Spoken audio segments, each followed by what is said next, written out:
hello. Oh, hey. Oh, hello. Oh, hello. Oh, hello. Hello. Well, welcome to the Casual Movie Club. Oh, yeah, that's what we're doing. It's the Casual Movie Club. Welcome to episode number 49. I think that's right. Yeah, 49 of the Casual Movie Club. This is the podcast. The one and only, because there are no other podcasts about movies out there. This is the podcast about movies where my friend Brian and I watch a movie, we talk about it, we rate it, and we talk about it, and we rate it, and we talk about it for your listening pleasure. You know that's right. That's right. So, Brian, my friend, how are you? I'm good. How are you doing, buddy? I'm great, man. It's great to see you again. Happy to be here with you, and happy to have watched a fun Christmas classic with you. What do you think it's a Christmas classic? I do. I didn't think that at first, even though I've seen this movie several times. Yeah. But yeah, after this rewatch, I would say it's definitely a Christmas classic. And by it, you would mean what? 1994's smash hit, blockbuster hit, starring Judge Reinhold, Peter Boyle, and Tim Allen in The Santa Claus, 1994. 1994 is The Santa Claus. Right. Good movie. Really good. Yeah. I liked it. I really liked it a lot. I did too. You know, and you know, this is yet another one of those kind of feel good movies that sort of just, you know, kind of makes you feel that sort of holiday intrinsic warmth, you know, feeling, because it seems like that's kind of the gist of the holidays, right? I mean, Thanksgiving, Christmas, it's kind of all about that warm family cherishing kind of thing. I mean, this movie definitely made me feel that. Yeah, this movie hits all of the holiday season bases. It's got everything that you mentioned already. It's got the family. It's got the conflict in it isn't really conflict so much. What do you mean? I mean, there's no real antagonist. Like, there's no real bad guy villain. Well, the antagonist is the court systems. Well, yeah, the court systems, but also just the kind of adult departure from the belief in Santa Claus. Yeah, and the effect that has. Right, exactly, the effect it has, but also kind of the sort of, and I noticed this, I've seen this in other movies too, but kind of the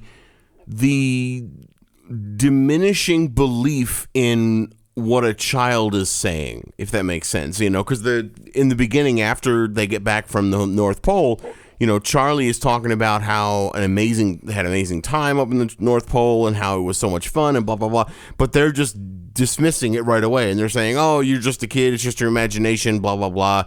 You know, we've seen this in other movies before.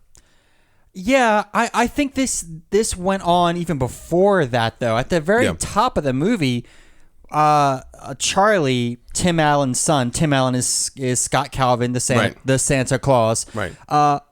In the very beginning, it's Charlie says something, and Tim Allen, Scott, we'll call him Scott. I'm going to try to stick with the character names here in this, but Charlie calls him out for this several times. He doesn't listen, or he hears what Charlie is saying, but he just dismisses it and doesn't really try to address Charlie's feelings. Right. Now, I mean, Charlie isn't a bowl of chestnuts either. He's a little annoying at times. Yeah. But like a precocious 8-year-old. Yeah, how is he 8? Is he 8? He seems far younger than 8. Yeah. But I could have sworn, didn't he say he at some point in the movie he was 8? He might have been. Yeah. But kind of that general age. I've got a nephew that's 8 or 9 years old, and he he looks far older than Charlie does. Yeah. But yeah. So, I get what you're saying. This movie does tackle the departure from childhood, the departure of the belief in Santa. Yeah. But I think that the real issue, the real conflict is them not listening or believing children. Right, or not... Dismissing them. Dismissing them, but not even giving not even giving him a chance, not even giving his belief in his story a chance. Because at the very least, they could have said, like, okay, so if you went to the North Pole, like, what's the deal with this? Or, what happened here? And then if he's saying this and Scott Calvin's, Tim Allen's character story is matching this exactly, there may be something to that. It may not be worth completely discounting this. Yeah, I wrote this down a couple of times. Yeah. Like, just listen to your kid. Right. Listen to your kid. Right. And honestly, aren't you going to, I don't have any kids, I'm not a parent, but I would think that psychologically, aren't you going to go farther if you just yes, let your kid take this story and run its course? Because the kid's definitely going to get over it if it's make believe, but if this is as real as Charlie is saying it is, it may be worth considering, don't you think? I do. Yeah. This is going to be jumping forward a little bit, but we jump all over the place in this. We keep it casual. We keep it casual. So that's what we do. When Scott starts becoming Santa Claus, he's got the beard. His hair is starting to go gray, not white but gray, and he's walking through the park, and he leans down to Charlie and he's like, "Let's just keep this a secret." Yeah. Shouldn't you have done that from the get-go? Oh, yeah. Like, you woke up in the morning, you've got these pajamas on, you're still not quite sure if you believe or not. This might have been a dream. Maybe I had some bad turkey at the Denny's, got some food poisoning. Wouldn't you look at your kid and at that point say, hey, last night was crazy, let's keep this between us? Especially with Mom and Neil pushing the issue and, like blowing it out of proportion. Right. At that... You're an adult. Can't you recognize what's happening before your very eyes? Right. So just like make a bargain with the kid. Like, yeah, I believe you. I was there. I saw Bernard. I talked to Judy the elf. Like, This is crazy. We went to the North Pole. Let's keep it between us though until because so we can figure this out. So we can figure this out. Yeah. Like. No, that makes a ton of sense. It would have naturally, if he had done that earlier, it would have cut down on some of the conflict and made the movie like maybe a half hour, 45 minutes long. But yeah, still, come on, man. It could have been a good short film. Be reasonable. Yeah, exactly. Yeah. So now, before we get into anything, as always, I have my things to ask Brian. I am excited for this because I've got a couple things to ask you also. Ooh, just a couple. Nice. It's nothing up to what your lists are. I only have 2. Okay, I might have like 3 or 4. Okay, cool. All right. I'll start with a quick one. Can you name all of Santa's reindeer? Absolutely not. No? Not without help. Dasher, Dancer, Prancer, Vixen, Comet, Cupid, Donner, Blitzen. You forgot now, one, the Rudolph. most important of all. Yeah. Yeah, but when Rudolph was not represented in this movie. But Tim Allen did say, he's there, Rudolph, when they were fighting on the roof. Right, but Rudolph, there was no Rudolph with his bright red nose. Right, there were 8 reindeer. Right, so there should be Dasher, Dancer, Prancer, Vixen, Comet, Cupid, Donner, Blitzen, but what about Rudolph? Why is he not leading the pack? Yeah, I take a minor bit of issue with that. This movie is not canon to Santa Claus. Exactly, and I have to give credit where credit's due. So I don't know why this stuck with me, but did you ever see a movie called Jingle All the Way with Arnold Schwarzenegger and Sinbad? Are you kidding? Oh, yes, we gotta. We may have talked about this movie last year. We gotta do this movie. We do. I love this movie. But I just remember, I don't know why this stuck with me, but I just remember the scene where Sinbad and Arnold Schwarzenegger are running down the street, and Arnold just keeps chanting over and over again, Dasher, Dancer, Prancer, Vixen, Comet, Cupid, Donner, Blitzen. Dasher, Dancer, Prancer, Vixen, Comet, Cupid, Donner, Blitzen. I don't know why, but that made me remember the names of the freaking reindeer. Hey, whatever works, man. So like every time somebody brings up the reindeer, I'm like, oh yeah, Dasher, Dancer, Prancer, Vixen, Comet, Cupid, Donner, Blitzen. I don't know I don't know where my want to memorize that came from, but it's stuck in my head now. In Arnold's voice, no doubt. Yeah, exactly. Okay, so I have another question to ask you, and This is the only other one I have for specific things to ask you.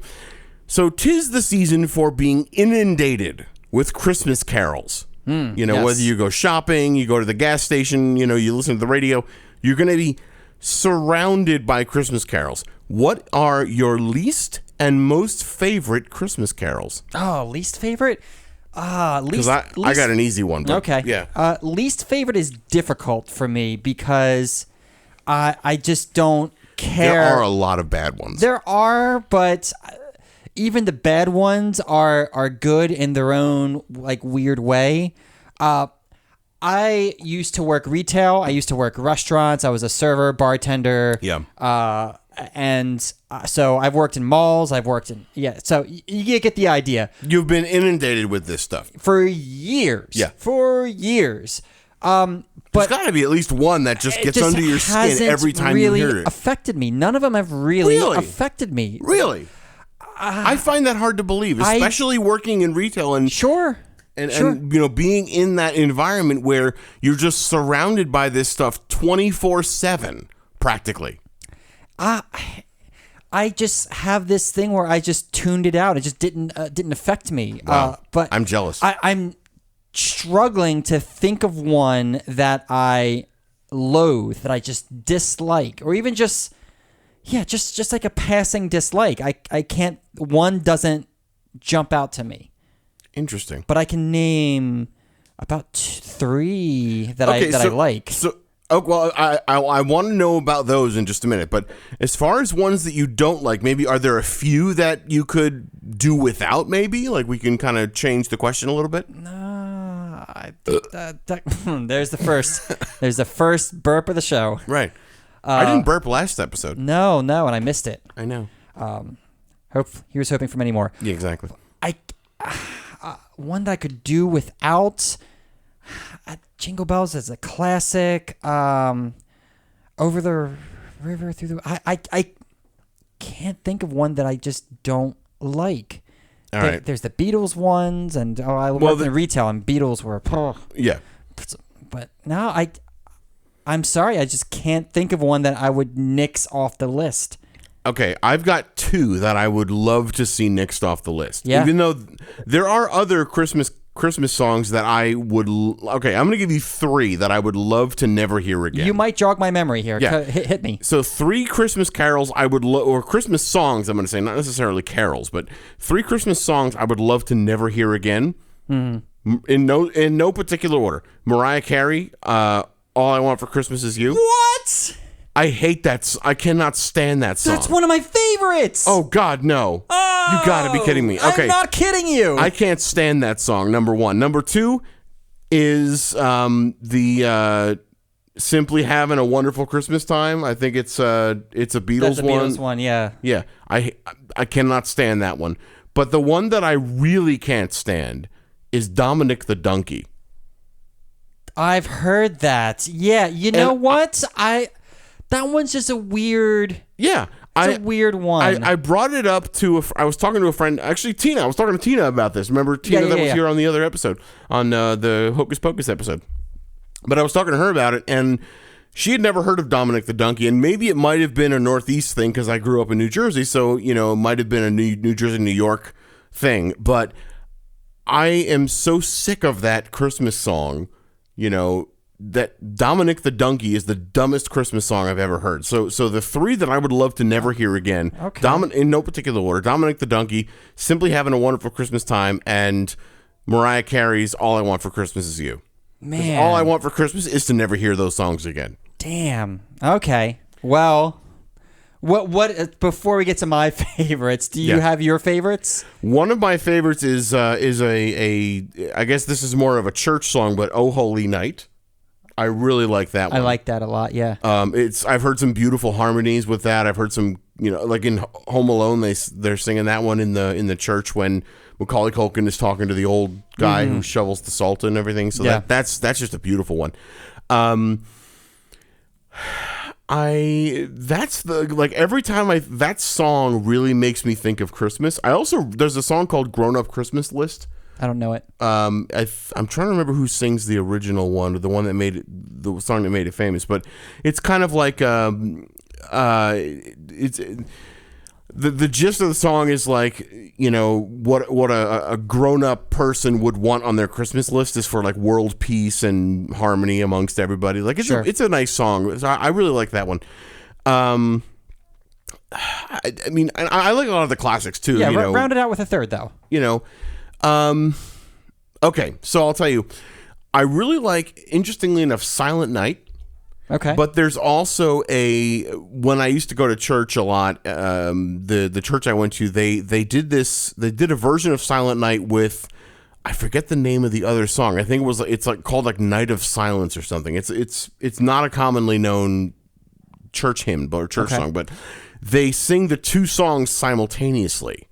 Oh. So the Silent Night and Night of Silence actually go well together.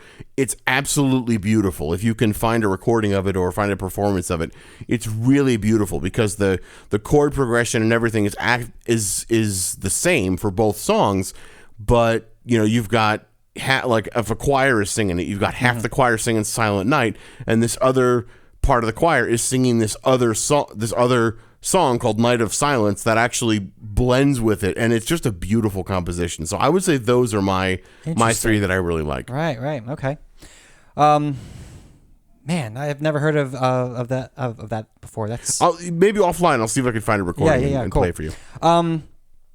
Obviously, we've already discussed All I Want for Christmas Is You. The reason I like that so much is that it's an upbeat, poppy song, and it's Mariah Carey. And to my knowledge, to my limited music knowledge, this is one of the most recent successful original Christmas songs written. Sure. Now, granted, you've got like the Hanson brothers, you've got Taylor Swift, you got people release Christmas albums pretty much every year, like clockwork. But none have I enjoyed more than Mariah Carey's original. I think this came out in 1994. Something like that, yeah. But because we don't do internet research here. We don't. No. So I bring that one. That's probably my third favorite, I'd say. But my number one favorite is Father Christmas by the Kinks. I have not heard that one. It rocks. Really? Yes, it rocks. Father Christmas, give us your money. We got no time for those stupid toys. And they just sing about beating up Santa Claus, stealing his toys, and selling them for the money. That's original. That is I have to original. say that's original. Yeah. It's violent, but original. And it rocks. And I love it. It's funny we're talking about this because I was actually listening to Howard Stern on my way into work today. Okay. And he was playing examples of one of the people on his staff has this really obscure death metal Christmas playlist. Oh, and he was cool. playing this death metal like screamo Christmas music. It was the strangest thing I've ever heard. You know, like the kind of thing where the vocals are like, but it's Christmas music apparently with a lot of bells. Yeah. Oh, I love those bells. It was so strange, but to someone who enjoys that kind of music, I could see them saying the same thing. Yeah. Have you ever heard the No Doubt Christmas song? It's like Oi to the World. It's called Oi to. I can't sing it very well, but yeah, there's a No Doubt Christmas song also. Oh, okay. Pretty much any band of any kind of popularity has had some kind of Christmas music. Yeah. My third. Yeah, here's a Christmas music. Christmas music in general. My second one, it's a toss-up between two, so I'm going to put it a tie for second place between Carol of the Bells. It's actually the song that we heard in the opening of this movie. Yeah. And Good King Wenceslas. Oh, okay. Yeah. Interesting. Good King Wenceslas? Wenceslas. That's not an easy song title to say when you're not sober. Good King Applesauce. Good King Wenceslas. Yeah. If you were shit-faced, it'd sound like Wenceslas. Kind of like trying to say Worcestershire. Yeah, exactly. Right. Worcestershire? Yeah. Worcestershire? Worcestershire? Steak sauce? Steak sauce. Yeah. Okay, what about number one? Number one was the Kinks. Oh, gotcha. And then number two was a toss-up between the two Carols. Okay. And number three was Mariah Carey. Gotcha. Okay, cool. All right. Awesome. So those were my things to ask Brian. You said you had some things to ask moi? I do. Let's keep this relatively short because we kind of covered a little bit of of my first question. Okay. I've got a question for you. Sure. What is the worst Christmas? Have you had and I bring this up because Charlie thinks that. I mean, Charlie had a bad Christmas Eve with his dad in the beginning of the movie. Yeah. He had a decent Christmas. Yeah. And your Christmas Eve turned into amazingness, but when he went to sleep, it was a bad Christmas Eve. Yeah. Can you, not to bring a downer to the podcast, but do you have any bad Christmas stories, or even if they're humorous? You know, maybe this is a bad road to go down. Yeah, I mean, I've got two humorous stories. Okay, I'm gonna say that no, I don't have a bad Christmas. There have been Christmases that were less enjoyable than others. Okay. You know, I mean, certainly when I was younger, Christmases were a lot more enjoyable and a lot more festive and happy. You know, since being an adult and especially since moving down to Texas, you know, my Christmases have been a lot more simple. But I remember, you know, my most recent Christmases have been kind of spent with friends down here. You know, I've not spent Christmas with family in a while. It's been some time since I've done that. But, you know, Christmas has always been just like Thanksgiving, kind of. It's always been just another time to really be thankful and cherishing of those that I have in my life. So, you know, I kind of like this whole holiday season because I appreciate that feeling every day between kind of Thanksgiving and Christmas more so than I do the rest of the year. I mean, even though I'm grateful for my friends and family every day. Yeah. You know, but more so during this time of year. So I don't have one particular Christmas. Nice. You know what? I'll drink to that. All right. Where is it? There it is. Yep. All right. Ladies and gentlemen, Brian has finally burped on the podcast. At your special request. Well, I mean, hey, it's casual.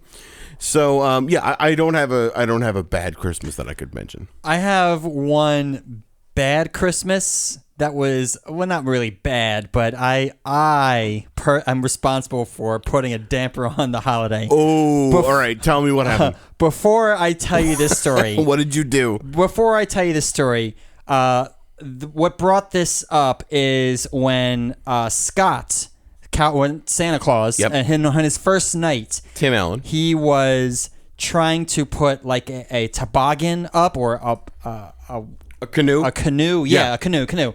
And he was trying to set this canoe straight up, and it tipped over and knocked the tree over. And he's like, that reminded me of a time where my mom, I don't know what she was out. Maybe she was rearranging presents on the tree or something like that.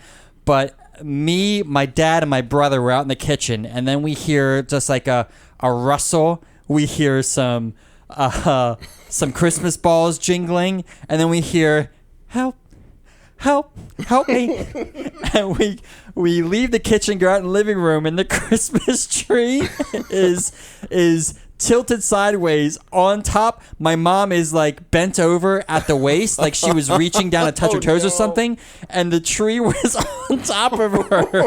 Oh no. She'll never listen to this podcast, so I have no fear of her hearing this. We need to make sure she listens to this. But oh man, like the three of us, like before we helped her, it's just like take it in, like, oh yeah, the tree's on top of mom. She's helpless. If she moves, like the tree will topple over. So we helped her out. We got the tree standing upright again, and that was that. Nice. And the canoe knocking on the Christmas tree reminded me of that. Yeah. Which leads me to my next story, where I quote, air quotes, ruined Christmas. So, oh no, I was working at this Italian restaurant when I lived home with my parents. I lived with my parents at the time. Okay. I'd moved out for a bit. Things got hard. I had to move back, and I lived with them for a couple of years while I got myself back on my feet. I was working at this Italian restaurant, and at the end of the night, on Fridays, the kitchen staff and some of the cooler wait staff, I'll say, we would hang out in the parking lot, and we would drink a case of beer and pass around a bottle, and then we all lived close to the restaurant, so we were drunk driving, but Don't drunk drive, people. Yeah, don't do it. Please don't. But at that time, this was maybe like 10 years ago at this point. But yeah, so we would hang out and we would drink some beers, pass around a bottle, and then we would drive home for the night. This was Christmas Eve this year. Wow, okay. So this one year we drank a little more than usual because it was Christmas Eve, and I'm like, I still have to go home and wrap my presents. Right. So I hung out with the guys as normal, and I had a little too much, and I got home and I immediately got in the house and just started wrapping the presents up, and while drunk. Okay. And I still had because I had bought the bottle this time. We had finished the beer, but I still had the bottle. It was like a bottle of Jameson. Okay. So I finished off the Jameson while I finished wrapping the presents. Wow. So I wrapped the presents and I put them under the tree and I go to sleep. I wake up in the morning and are you hungover? I'm real hungover, but I come out and it's breakfast time. And everybody's just just not saying anything. Good morning, everybody. Merry Christmas. What's up, everybody? And nobody really says anything. Nobody's really making eye contact. It's my dad, my mom, my brother. And I'm like, what's going on? It's like, what the hell were you thinking last night? Like, what are you talking about? What was I thinking last night? I'm embarrassed to say I drove home drunk, but I mean I made it home. I wrapped the presents. Right. Like what's the deal? Do you even know what you did? It's like, no. What are you talking about? Go down to our bedroom and look at the floor. What are you talking about? So I get up and I from the kitchen table I go out to the living room. I walk down the hall and second door on the right. I look at my parents' bedroom. So we have this. It's like a pink carpet. Okay. From the living room to the hallway. Okay. And the carpet kind of goes out into each bedroom. Okay. There was a big white spot, like big huge white spot in between the hallway and my parents' room. Okay. Like, what is this? And my dad comes out and is like, "You pissed on the floor. Why did you piss on the floor?" I'm like, "What are you talking? I don't remember doing this." Oh my God. What had happened was I had went to sleep, and because I didn't use the restroom before I went to sleep, I woke up in a blackout and started peeing in the doorway. My parents slept with the door open, peed in the doorway of my parents' room, and my parents woke up like, Brian, what are you doing? What are you doing? I'm like, oh, sorry.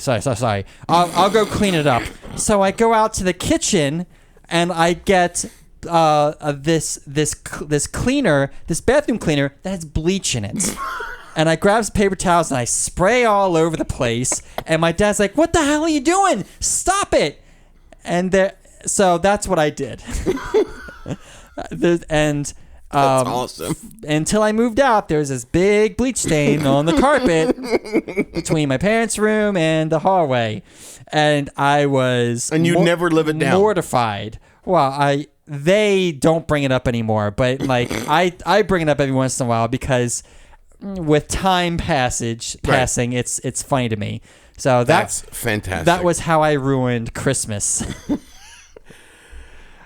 I mean, it was real awkward. I could see in the moment for that particular year, that would be a bit of a ruin. But I mean, following years is a hilarious story to talk about. It gets better with age. Yeah. There you go. That's great. Let's pivot back to the movie. Oh yeah. We watched the movie. We watched the movie. That's what this whole thing's about. So I don't know if you noticed this, but there were definitely some moments, and we'll talk about this more when we do the numbers, but there were some moments of some less than perfect CGI. I did not like the CGI. It did not age well. Even the snow globe was not good. There was green screen when the elves were flying. There was a ton of green screen. Like I lost count of how many green screen scenes there were. Oh man, it was not good. It was not good. Yeah. But I'll tell you what, though, Tim Allen looked great. He did. He looked fantastic. He did, and I may be getting ahead of myself because I may want to mention some of these things when we do the numbers, but there were a few lines in the movie that I think were really funny. When I love the scene when Tim Allen took his son to Denny's, and then they sit down at the table, and then there's another father and his kids, and he's like, "Oh, did you burn the turkey?" And the guy lifts up his hand that's all wrapped up. Yeah, I was like, that's funny. I thought that that song, the version of White Christmas. I don't. They used it a lot in like the first half an hour of the movie. Oh yeah. Yeah. Which every time I hear that, it makes me think of the Home Alone scene where he's eating mac and cheese by himself and. Well, no, in Home Alone they use this. Well, why haven't we done Home Alone yet? Oversight. Yeah, I guess. But where I think is when he's doing the he's just after he got out of the shower and he's like putting the deodorant on and before he puts the cologne on. Oh yeah. I remember that. Like every time I hear that boom boom, every time I hear that, I think of that scene in Home Alone. But I thought they overused that a little bit. Yeah. But that was fine. Here, I've got a question for you.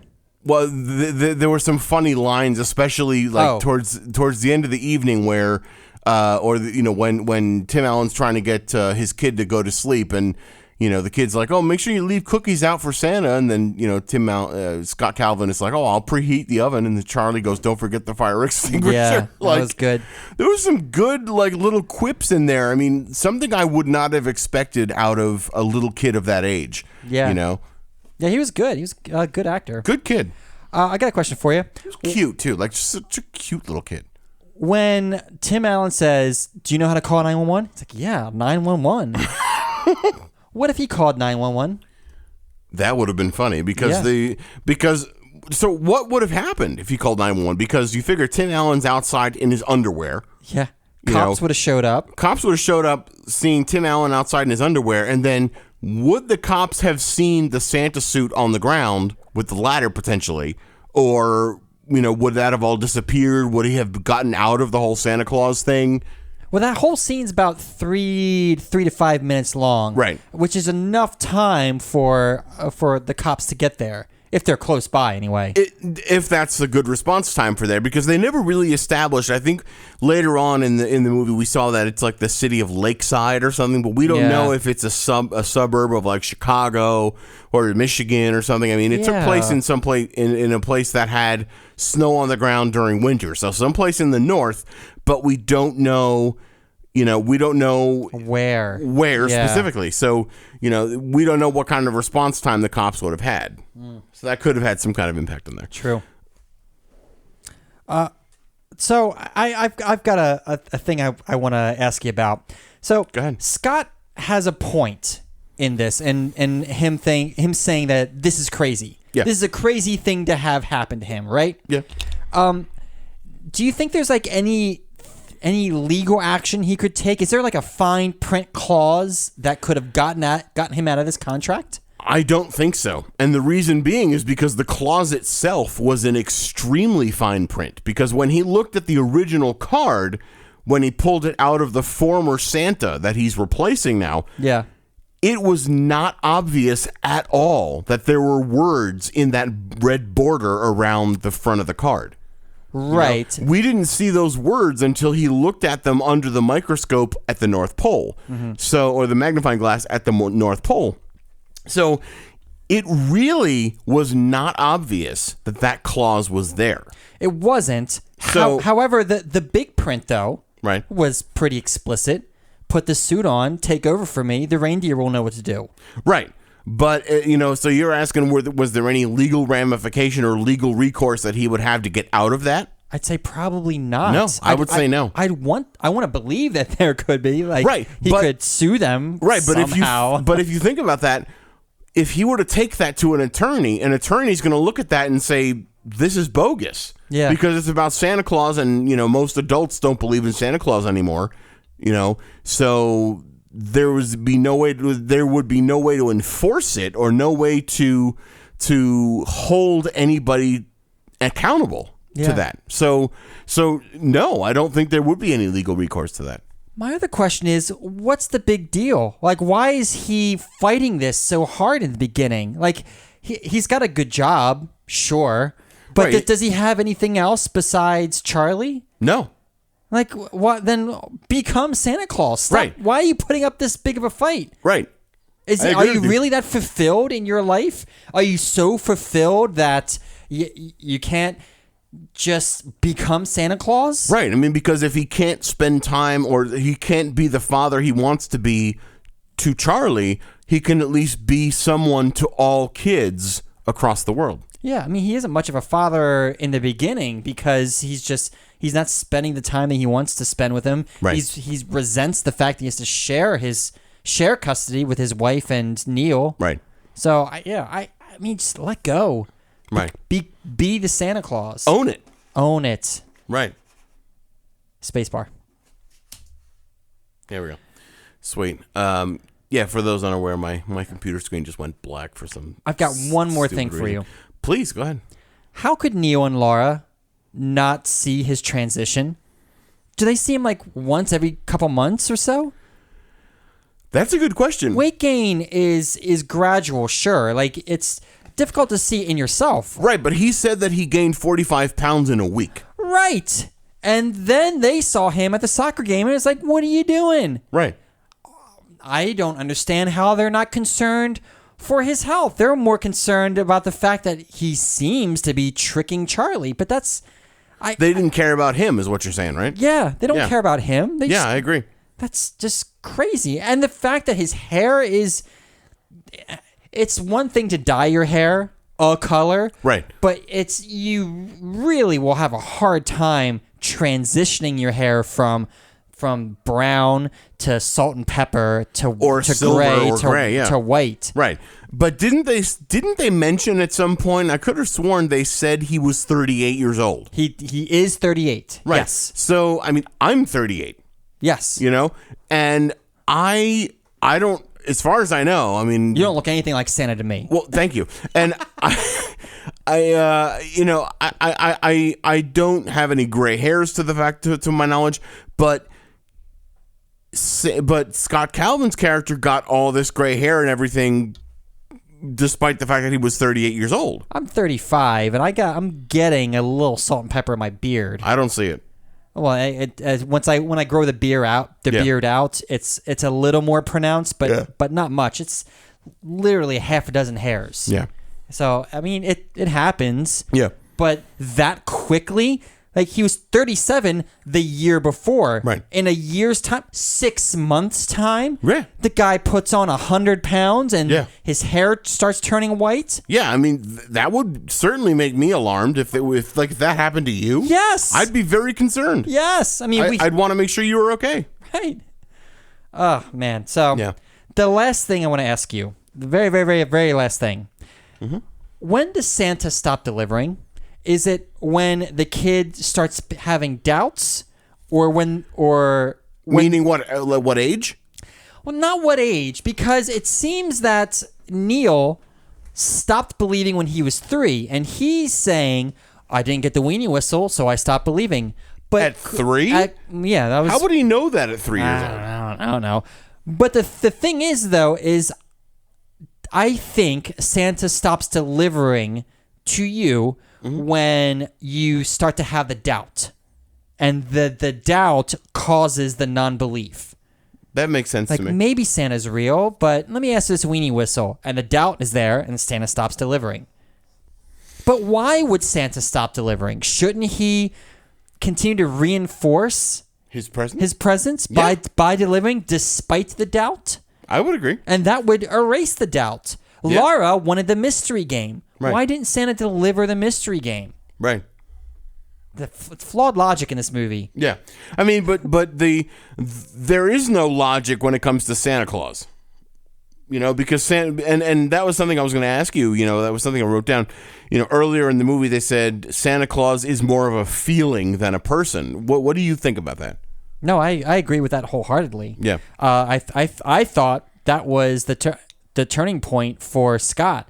When Judy said that to him, it's like, well, there it is. Like, you're Santa Claus now. Like, take that little nugget of information that was just served up to you on a silver platter, dunk it in some milk, and wash it down. I'm talking about when Laura said that to what. So right after they were dropping Charlie off, and Scott and Laura are talking by the door, and Laura says we're trying to get Charlie to understand that. Santa Claus is more of a feeling than a real person. Oh, I thought you were talking about when Judy was saying, Judy the elf was saying that. Because children always believe, even though if they've never seen it, they know it's a place. Right, and that being the case, there was something that was said that I'd be curious to get your thoughts on, though, is when Judy says to Santa, Scott Calvin, seeing isn't believing, believing is seeing. That's what I thought you were referring to. Yeah, no. And then that's the nugget that Judy gave him. That I'm like, yeah, that's it. That's fucking it. That's and the it's answer. Funny because I wrote that, and then right below that I wrote, "Huh?" ?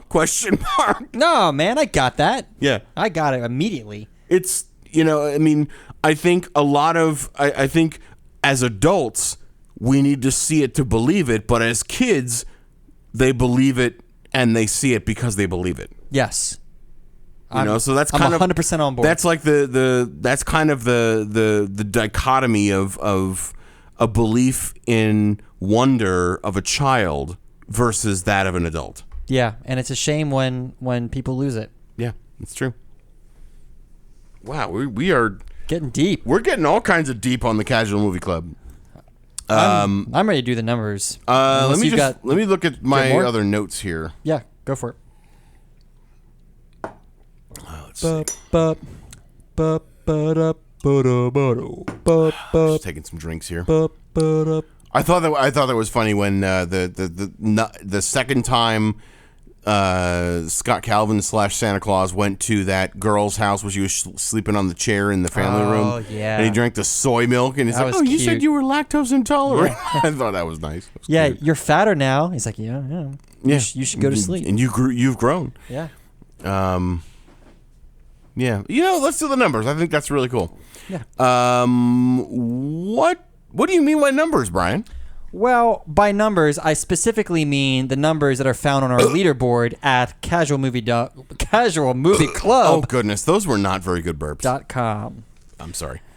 We rate these movies on a scale of 1 to 5 across 6 different categories, and those categories are as follows. First is acting. Acting. How well did the actors convey the story? How believable were they? What's the next category? The next category would be the script. How well was the dialogue written? Was the story believable? Was it, how well were the words written that those actors were acting about?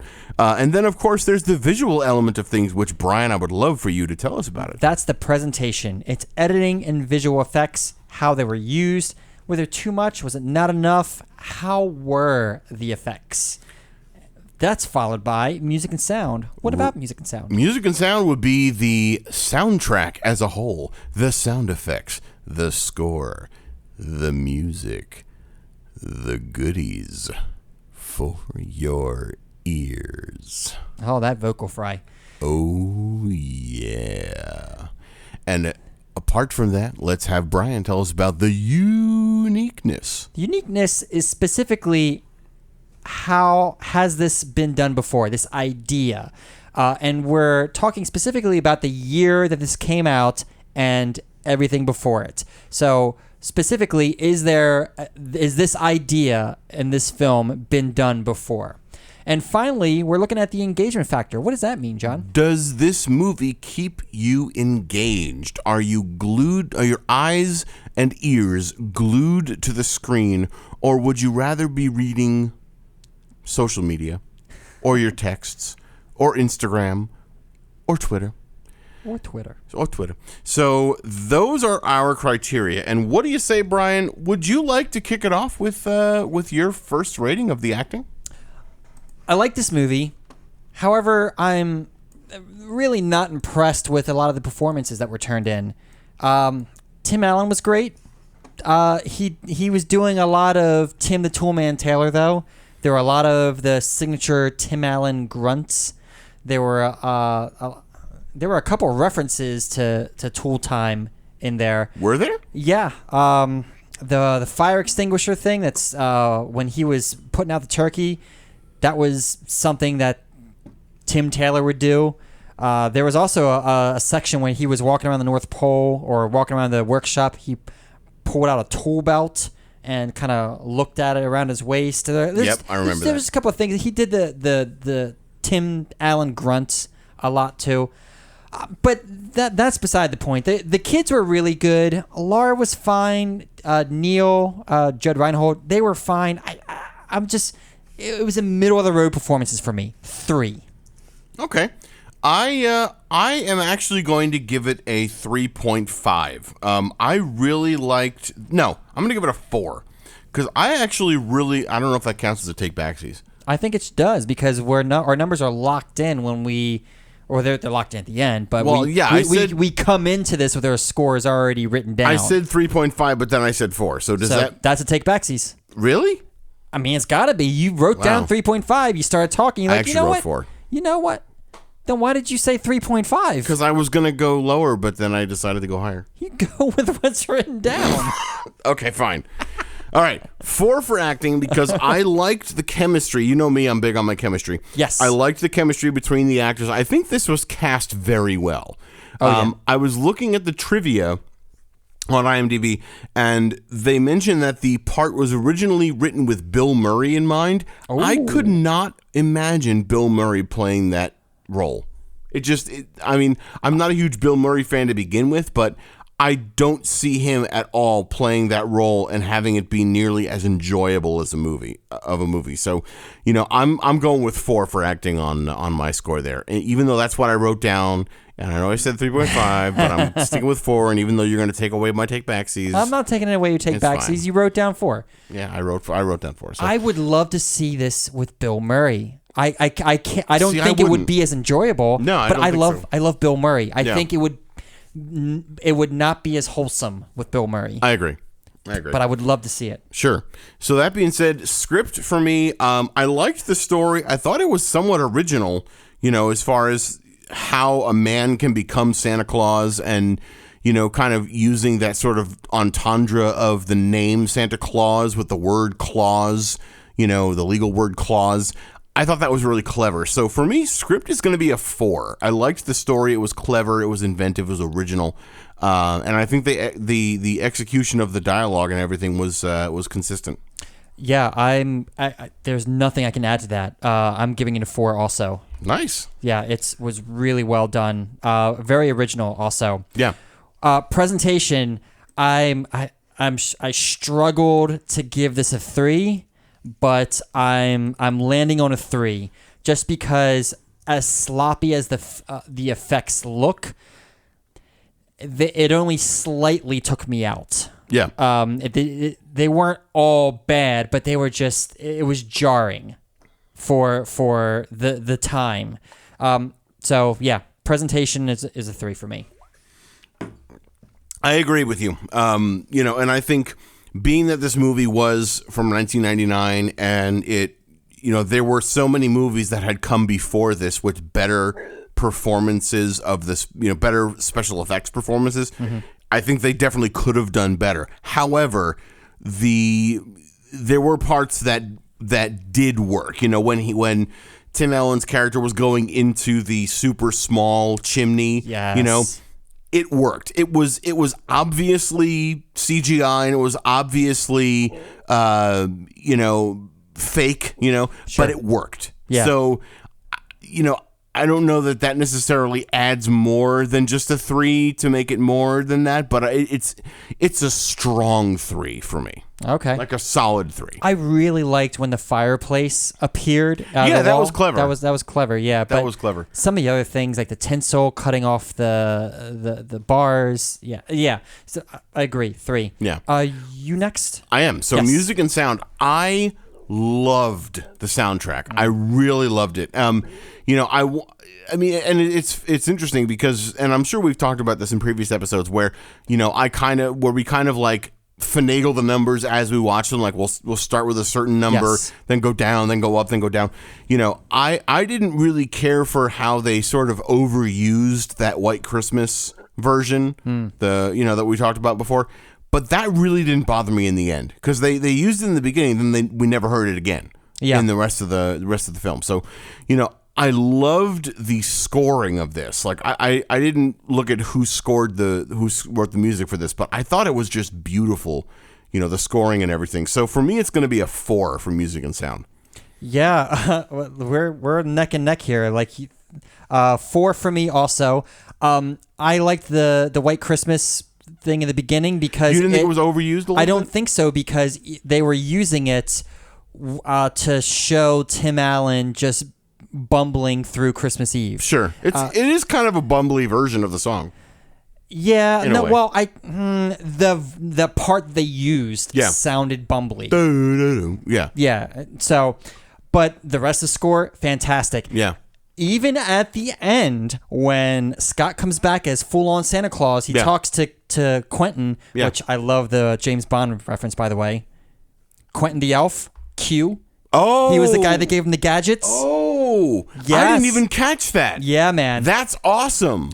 That is really cool. So when they were flame throwing the suit and then they were doing the walk down the hall and it was ZZ Top. Love that. That was cool. In addition to the score, which was amazing. Yeah. Solid 4 for me. Awesome. Very cool. So what do you got for uniqueness? There has never been a Christmas movie like this before. There hasn't. Maybe after. Yeah. But this, I can't think of another Christmas movie like this where somebody takes on Santa Claus, the job of Santa Claus, right, and he becomes Santa Claus in this kind of way. Yeah. 5. I'm going with you. I'm with you on 5 for that. Yeah. Because this joyful. There's never been a movie where they've taken, and I know I've said this a little bit ago, that sort of double meaning of the word Claus, the last name of Santa Claus, but also using it as the clause from like a legal contract. Love it. Such a clever interpretation of that. Love it. It's brilliant. I agree with you. There's never been a movie like that. So totally worthy of a 5.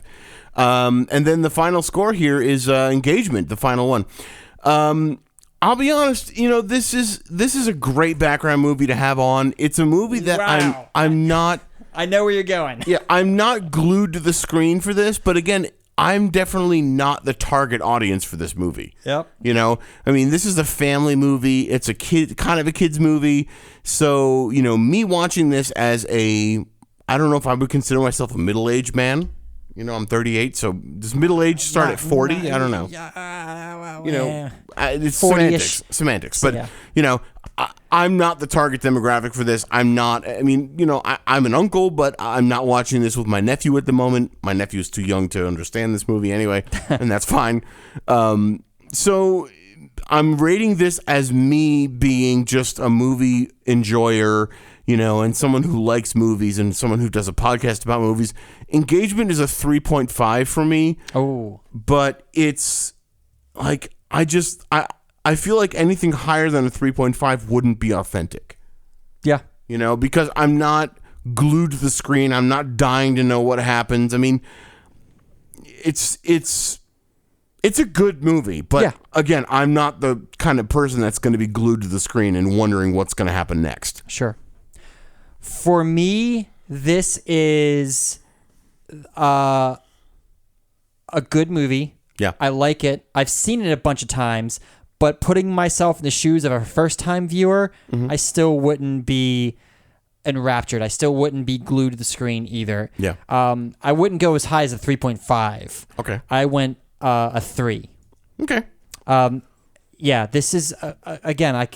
I'm echoing you here, but this is a good background movie. It's a good holiday movie. This is something you put on like right after Thanksgiving. Yeah, it's fantastic, but it's not as engaging as all that. So yeah, I'm locked in. Okay. No take backsies for me, baby. None? Okay. And whether or not we're counting it as a take backsies, I'm locked in. Yeah, we're not. Okay. I'm locked in with my number. So we are good to go here. The numbers for The Santa Claus from 1994 go a little something like this. Acting 3.5, script 4, presentation 3, music and sound 4, uniqueness 5, engagement factor 3.25 for a total average of 3.79. Wow. So that actually puts it right above Cadence and below Dennis the Menace. Interesting. For this particular recording of the podcast. Huh. So I think that's not bad. Yeah, that's respectable. Yeah, it's very respectable. I mean, Dennis the Menace seems like it's high enough as it is. Too high as it is. But, I think that's a pretty good place for this movie to be because it's a good movie. It's a really good movie. It's a good movie for Christmas. So, that being said, speaking of next week, do we want to just remind the folks what we're going to be doing next week? National Lampoon's Christmas Vacation. That's right. So National Lampoon's Christmas Vacation, we're going to be ending our season 4 of the Casual Movie Club. We're going to end on National Lampoon's Christmas Vacation. But we are coming back January. Woo! Sorry. We're not taking that much time off. January 20th is or 21st or 23rd, whatever. Sometime in January. Whatever that 20-ish Thursday, the first 20-something Thursday, whatever that is. I'm not looking at a calendar right now, but the first 20-something Thursday, you're going to get a special episode from us. No, sorry. The 9th, you're going to get a special episode from us. Yes. But then the 22nd, 23rd, whatever it is, we're going to be back with Labyrinth. But next week, we're coming at you with the National Lampoon's Christmas Vacation to wind up our season of Casual Movie Club. So thank you so much for those that are listening to us and that are part of the Casual Movie Club. Please share our podcast with your friends and family if you think they would enjoy what we've got going on, because we would love to bring everybody into the Casual Movie Club, because all are welcome. All are welcome in the Casual Movie Club. Plus, if you want to, toss $1 or $2 into our proverbial tip jar, you can do that by joining us on our Patreon account. If you go to casualmovieclub.com, click on the Patreon button up at the top or in that menu if you're on a mobile device.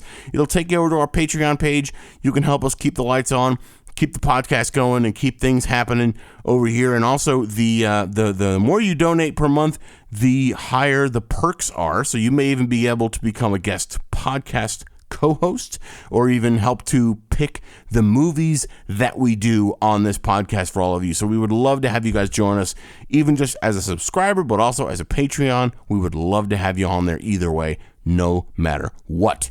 And if you want to just kind of connect with us on social media, you can do that too. You can reach us on Twitter or Instagram at Casual Movie Club. You can also reach out to us via phone or text to our Google Voice number, which is 402-882-2742. Once again, it is 402-882-2742. And it is not a live number, so those of you that don't want to be put on the spot, no worries. We will not be recording you and picking up on you and making you talk to some random podcaster. So you can leave us a message or a text at that number if you'd like to connect with us there as well. We definitely would love to hear from all of you. So that being said, Brian, have I forgotten anything? No, you've got it down pat. Wow, man. So on that note, we'll see you guys next week, and thank you very, very much again for joining us on this week's episode of the Casual Movie Club. Bye. Bye.